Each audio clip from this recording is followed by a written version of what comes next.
বিদ্যুৎ নিয়ে আওয়ামী লীগের অহংকার যেভাবে পতনের কারণ। এবং সর্বশেষ জানাবো, দুর্নীতির অভিযোগে বাংলাদেশে অস্ট্রেলিয়ান ফান্ড খতিয়ে দেখার দাবি পার্লামেন্টে। এতক্ষণ শুনছিলেন সংবাদ শিরোনাম, এবার বিস্তারিত। বিদ্যুৎ নিয়ে আওয়ামী লীগের অহংকার যেভাবে পতনের কারণ। তাপ প্রবাহের কারণে দেশে গরম বেড়েছে বিদ্যুতের চাহিদাও, কিন্তু পর্যাপ্ত উৎপাদনের জন্য প্রয়োজনীয় জ্বালানি নেই। এতে বিদ্যুৎ কেন্দ্রের একাংশ অলস বসে থাকছে, বাড়ছে লোডশেডিং। বিদ্যুতের ঘাটতি বাড়লে সাধারণত গ্রামে বেশি লোডশেডিং করা হয়, তবে এখন রাজধানীতে লোডশেডিং করা হচ্ছে।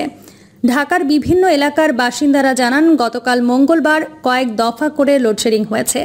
দেশে এখন বিদ্যুৎ কেন্দ্রের সংখ্যা 153। গত সোমবারের হিসেবে ওই দিন অন্তত 52টি বিদ্যুৎ কেন্দ্র বসেছিল। কোনো বিদ্যুৎ কেন্দ্রে বসেছিল কয়লা, গ্যাস অথবা জ্বালানি তেলের অভাবে। রক্ষণাবেক্ষণ সহ বেশ কিছু কারণে বন্ধ ছিল কিছু বিদ্যুৎ কেন্দ্র। এটা প্রায় হয়ে থাকে বলে জানান বিদ্যুৎ উন্নয়ন বোর্ডের দুজন কর্মকর্তা। তারা বলেন, উৎপাদন বন্ধ থাকলেও বিদ্যুৎ কেন্দ্রকে ক্যাপাসিটি চার্জ বা কেন্দ্র ভাড়া পরিশোধ করতে হয়। পিডিবির তথ্য অনুযায়ী 2021 থেকে 22 অর্থ বছরে কেন্দ্র ভাড়া দিতে হয়েছে 20,000 কোটি টাকার বেশি। দেশে বিদ্যুৎ উৎপাদন সক্ষমতা এখন 23,370 মেগাওয়াট। পিডিবির তথ্য বলছে, এর মধ্যে 24 থেকে 29 মে পর্যন্ত গড়ে প্রতিদিন 4,295 মেগাওয়াট বিদ্যুৎ উৎপাদন সক্ষমতা ব্যবহার করা যায়নি জ্বালানির অভাবে, যা মোট উৎপাদন ক্ষমতার 18%-এর কিছু বেশি। নিয়মিত রক্ষণাবেক্ষণের জন্য অন্তত 2,000 মেগাওয়াট ক্ষমতার বিদ্যুৎ কেন্দ্র বন্ধ রাখতে হয়। বাকি 17,000 মেগাওয়াট সক্ষমতা ব্যবহার করে দিনের বেলায় গড়ে উৎপাদন করা হয়েছে 11,200 মেগাওয়াট। রাতে উৎপাদিত হয়েছে গড়ে 13,300 মেগাওয়াট। দেশে মার্কিন ডলারের সংকটে সরকার গ্যাস, কয়লা ও জ্বালানি তেল আমদানি নিয়ে চাপে পড়েছে। এ কারণে বিদ্যুৎ কেন্দ্রে প্রয়োজন অনুযায়ী জ্বালানি দেওয়া হচ্ছে না। মোট বিদ্যুৎ উৎপাদন সক্ষমতার 47% গ্যাস ভিত্তিক। কয়েকদিন ধরে বিদ্যুৎ উৎপাদনের সর্বোচ্চ গ্যাস সরবরাহ করা হচ্ছে। দৈনিক 110 থেকে 120 কোটি ঘনফুট পর্যন্ত গ্যাস পাচ্ছে বিদ্যুৎ খাত, কিন্তু গ্যাস ভিত্তিক সব কেন্দ্র চালানোর মতো গ্যাস পাওয়া যাচ্ছে না। পিডিবির হিসাবে গ্যাস ভিত্তিক কেন্দ্রগুলোর উৎপাদন ক্ষমতা 11,039 মেগাওয়াট। গড়ে উৎপাদন করা হয়েছে 6,221 মেগাওয়াট। ফার্নেস অয়েল ও ডিজেল থেকে বিদ্যুৎ উৎপাদন সক্ষমতা 7,000 মেগাওয়াটের বেশি, যদিও কয়েক দিনে গড়ে উৎপাদন করা হয়েছে দৈনিক 3,806 মেগাওয়াট। কয়লা থেকে বিদ্যুৎ উৎপাদন সক্ষমতা 3,440 মেগাওয়াট। উৎপাদন করা হচ্ছে 2,226 মেগাওয়াট। ডলারের অভাবে বিল বকেয়া পড়ায় কয়েক মাস ধরে কয়লা কিনতে পারেনি সবচেয়ে বড় বিদ্যুৎ কেন্দ্র পায়রা। মজুদ কয়লা শেষ হয়ে এসেছে 1,320 মেগাওয়াট ক্ষমতার এই কেন্দ্রে। একটি ইউনিট 25 মে বন্ধ করা হয়েছে। আরেকটি ইউনিট থেকে প্রতিদিনে উৎপাদন কমছে। এই ইউনিট অন্তত 3 সপ্তাহের জন্য পুরোপুরি বন্ধ হয়ে যেতে পারে বলে আগামী জুনের প্রথম সপ্তাহে। পিডিবির সদস্য SM ওয়াজেদ আলী বলেন, গ্যাস সরবরাহ আগের চেয়ে বেড়েছে। জ্বালানি তেলের সরবরাহ আছে, চাহিদা মতো উৎপাদনের সর্বোচ্চ চেষ্টা করা হচ্ছে। কিছু ঘাটতি থাকতে পারে। গ্রাহক পর্যায়ে বিদ্যুৎ সরবরাহকারী দেশের 6টি বিদ্যুৎ বিতরণ সংস্থার তথ্য বলছে, দিনে লোডশেডিং 2,000 মেগাওয়াট ছাড়িয়ে গেছে। গরমে চাহিদা বেড়েছে। বৃষ্টির কারণে তাপমাত্রা কম থাকায় 17 মে থেকে বিদ্যুতের চাহিদা কমে যায়। দিনে 10,000 মেগাওয়াটের কম উৎপাদন করেই ভোক্তার চাহিদা মেটানো গেছে, তাই তেমন কোনো লোডশেডিং করতে হয়নি। তবে তাপমাত্রা বাড়তে লোডশেডিং শুরু করতে হয়েছে। আবহাওয়া অধিদপ্তর গতকাল সন্ধ্যা 6টা থেকে পরবর্তী 24 ঘন্টার জন্য দেওয়া পূর্বাভাসে বলেছে, সারা দেশে মৃদু থেকে মাঝারি তাপপ্রবাহ বয়ে যাচ্ছে, তা অব্যাহত থাকতে পারে। আর এ কারণে দিনের সর্বোচ্চ বিদ্যুতের চাহিদা দাঁড়াচ্ছে প্রায় 16,000 মেগাওয়াট। এতে 1.5 থেকে 2,000 মেগাওয়াট লোডশেডিং করতে হচ্ছে।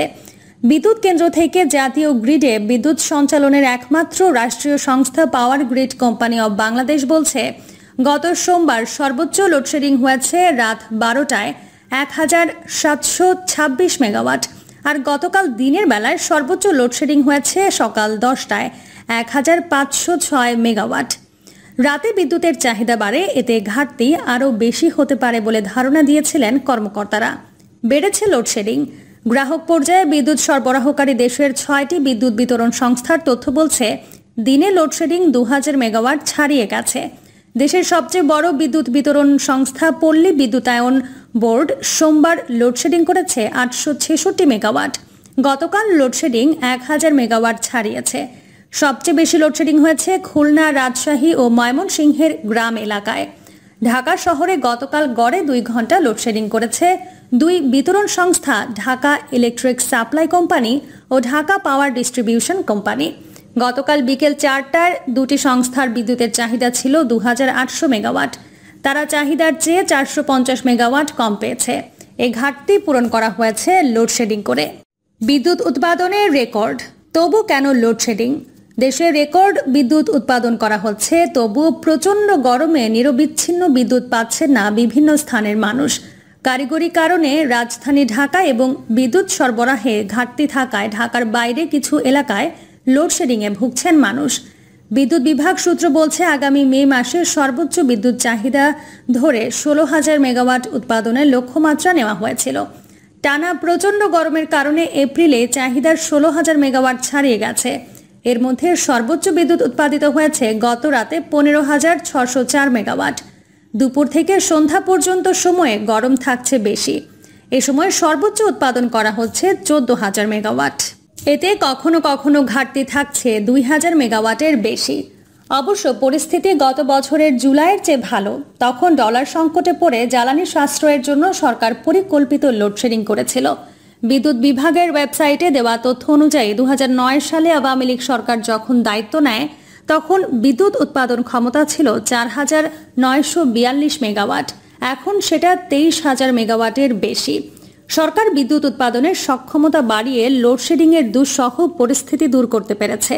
কিন্তু প্রয়োজনের চেয়ে অতিরিক্ত বিদ্যুৎ কেন্দ্র প্রতিষ্ঠা, ভাড়া ভিত্তিক বা রেন্টাল বিদ্যুৎ কেন্দ্রের মেয়াদ বাড়ানো, বসিয়ে বসিয়ে কেন্দ্র ভাড়া দেওয়া এবং বারবার বিদ্যুতের দাম বাড়ানো নিয়েও প্রশ্ন রয়েছে। ভোক্তা অধিকার সংগঠন কনজিউমার্স অ্যাসোসিয়েশন অব বাংলাদেশ বলছে, গত 15 বছরে 13 বার বাড়ানো হয়েছে বিদ্যুতের দাম। এর মধ্যে এবছরের প্রথম 3 মাসে বাড়ানো হয় 3 বার, প্রতিবার 5% করে। তারপরও লোডশেডিংয়ে মানুষকে ভুগতে হচ্ছে। ওদিকে বসে বসে কেন্দ্র ভাড়া পাচ্ছে বিদ্যুৎ কেন্দ্র। ক্যাবের জ্যেষ্ঠ সহ সভাপতি এম শামসুল আলম বলেন, উৎপাদন করতে না পারলেও সরকার বিদ্যুৎ উৎপাদন সক্ষমতা বাড়িয়ে যাচ্ছে। কোনো যথাযথ পরিকল্পনা নেই। সামনে লোডশেডিং আরও বাড়বে বলে আশঙ্কা প্রকাশ করেন তিনি। দুর্নীতির অভিযোগে বাংলাদেশে অস্ট্রেলিয়ান ফান্ড খতিয়ে দেখার দাবি পার্লামেন্টে। দুর্নীতির অভিযোগে বাংলাদেশে অস্ট্রেলিয়ান ফান্ড খতিয়ে দেখার দাবি উঠেছে দেশটির পার্লামেন্টে। 4 জুন অস্ট্রেলিয়ার নিউ সাউথ ওয়েলস পার্লামেন্টে উত্থাপিত নোটিশ অফ মোশনে বাংলাদেশ ফান্ডিং দেশটির গ্রিনস দলের এমপি এবিগেল সেলিনা বয়েড এমন দাবি করেছেন। এবিগেল বয়েডের কার্যালয়ের পলিসি অ্যান্ড পার্লামেন্টারি অ্যাডভাইজার পেরিস কামু প্রেরিত ভিডিওতে এমপিকে বলতে শোনা যায়, এই সংসদ যেন আমলে নেয় যে পাবলিক প্রসেসে হস্তক্ষেপ করা, অপরাধমূলক কার্যকলাপের জন্য জবাবদিহিতা এড়াতে নিজ ভাইকে সহায়তা করা এবং সরকারি নিয়োগের বিনিময়ে ঘুষ গ্রহণ সহ উল্লেখযোগ্য দুর্নীতির জন্য বাংলাদেশ সেনাবাহিনীর সাবেক প্রধান জেনারেল আজিজ আহমেদের বিরুদ্ধে মার্কিন স্টেট ডিপার্টমেন্ট গত 20 মে পাবলিক ডেজিগনেশন ঘোষণা করে। বাংলাদেশের কর্মকর্তাদের দুর্নীতিমূলক কার্যকলাপের অনেক ঘটনা রয়েছে। দেশটির দুর্নীতি দমন কমিশনের চেয়ারম্যান 2020 সালের নভেম্বর মাসে বলেছিলেন যে বাংলাদেশের সরকারি পরিষেবাগুলোতে ব্যাপকভাবে ঘুষ এবং দুর্নীতি চলছে।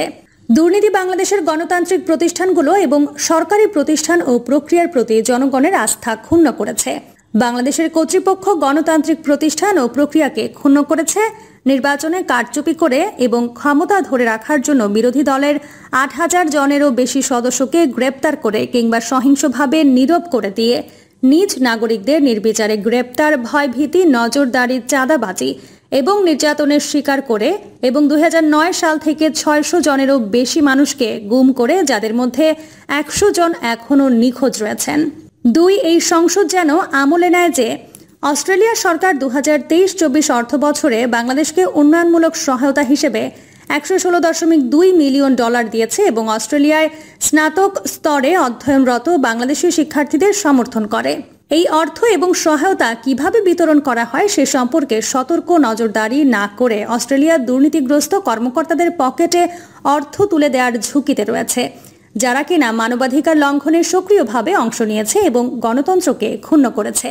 ৩. এই সংসদ যেন আরও আমলে নেয় সরকারি পরিষেবাগুলোকে আরও স্বচ্ছ এবং সাশ্রয়ী করার জন্য বাংলাদেশের দুর্নীতি বিরোধী প্রচেষ্টাকে সমর্থন করতে, ব্যবসায়িক এবং নিয়ন্ত্রক পরিষেবার উন্নতি করতে এবং অর্থ পাচার ও অন্যান্য আর্থিক অপরাধের তদন্ত ও বিচারের সক্ষমতা তৈরি করতে। প্রিয় দর্শক, এই ছিল এখনকার সর্বশেষ সংবাদ। আপডেট সব সংবাদ পেতে চ্যানেলটি সাবস্ক্রাইব করে বেল আইকনটি ক্লিক করে রাখুন।